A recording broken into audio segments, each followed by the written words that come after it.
ದ್ವಿತೀಯ PUC ಫಲಿತಾಂಶ ಪ್ರಕಟವಾದ ಮರುದಿನನೇ ಎಕ್ಸಾಮ್ ಬೋರ್ಡ್ನ ಎಡವಟ್ಟೊಂದು ಬಟಾಬಯಲಾಗ್ಬಿಟ್ಟಿದೆ. ಕೆಲ ವಿದ್ಯಾರ್ಥಿಗಳ ಫಲಿತಾಂಶದಲ್ಲಿ ಮಹಾಲೋಪ ಮಾಡಿಬಿಟ್ಟಿದೆ.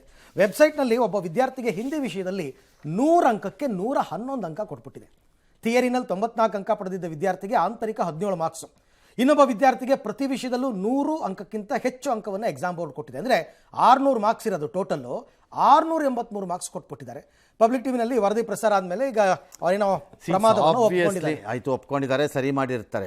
ಆಬ್ವಿಯಸ್ಲಿ ಡಾಟಾ ಎಂಟ್ರಿ ಮಿಸ್ಟೇಕ್ ಇದು. ನನಗೆ ಪ್ರಾಬ್ಲಮ್ ಬರ್ತಿರೋದು ಡಾಟಾ ಎಂಟ್ರಿ ಮಿಸ್ಟೇಕ್ ಹೈಯರ್ ಸೈಡಲ್ಲಿ ಆಗಿದ್ರಿಂದ ಸಿಗಾಕೊತ್ತು ರಿಪೇರಿ ಮಾಡಿದ್ರಿ. ಯಾವುದೋ ಮಗುಗೆ 84 ಬರೋದಕ್ಕೆ 48 ಮಾಡ್ಬಿಟ್ಟಿದ್ರೆ ಏನ್ ಮಾಡ್ಲಿ? ಅದನ್ನ ನೋಡಿ ಅಟ್ಲೀಸ್ಟ್ ಯಾರು ಚೆಕ್ ಮಾಡಿಸಿ ಇನ್ನೊಂದ್ಸರಿ ರೀಚೆಕ್ ಮಾಡಿಸಿ. ಅದು ಅನ್ಯಾಯ. ಇದು ಹೈಯರ್ ಸೈಡ್ ಬಂದಿದೆ, ಎಲ್ಲರಿಗೂ ಗೊತ್ತು 100ಕ್ಕೆ 108 ಬರಕ್ಕಾಗಲ್ಲ ಅಂತ. ಕರೆಕ್ಟ್. ಕಡಿಮೆ ಆಗ್ಬಿಟ್ರೆ ಮಾರ್ಕ್ಸ್ಗಳು ಅದರಿಂದ ಅನ್ಯಾಯ ಆಗುತ್ತೆ ಮಕ್ಕಳುಗಳಿಗೆ. ಹೌದು ಅಲ್ವೇ? ಆ ರೀತಿ ಆಗಬಾರ್ದು. ಅರಣ್ಯ ಭೂಮಿ ಒತ್ತುವರಿ ಪ್ರಕರಣದಲ್ಲಿ ಮಾಜಿ ಸ್ಪೀಕರ್ ರಮೇಶ್ ಕುಮಾರ್ ಅವರಿಗೆ ಹಿನ್ನಡೆ. ಸುಮಾರು 60 ಎಕರೆ ಜಮೀನು ಒತ್ತುವರಿ ಆಗ್ಬಿಟ್ಟಿದೆ ಅಂತ ಮೇಲ್ಮನವಿ ಪ್ರಾಧಿಕಾರ ಮತ್ತು ಅರಣ್ಯ ಸಂರಕ್ಷಣಾಧಿಕಾರಿಗಳ ನ್ಯಾಯಾಲಯ ಆದೇಶ ಮಾಡಿಬಿಟ್ಟಿದೆ. 30 ದಿನದಲ್ಲಿ ಭೂಮಿ ವಾಪಸ್ ಕೊಡಿ, ಇದರ ಅರಣ್ಯದ ಅಧಿಕಾರಿಗಳದನ್ನು ಅತಿಕ್ರಮಣ ತೆರವುಗೊಳಿಸಿ ಅಂತ ಹೇಳಿದ್ದಾರೆ. ಗೊತ್ತಿಲ್ಲ ಇವ್ರಿಗೆ ಅಪೀಲ್ ಇದೆಯಾ ಏನು ಅಂತ. ಮುಂದಕ್ಕೆ ಅಪೀಲ್ ಇದ್ರೆ ಅಪೀಲ್ ಹೋಗ್ತಾರೆ.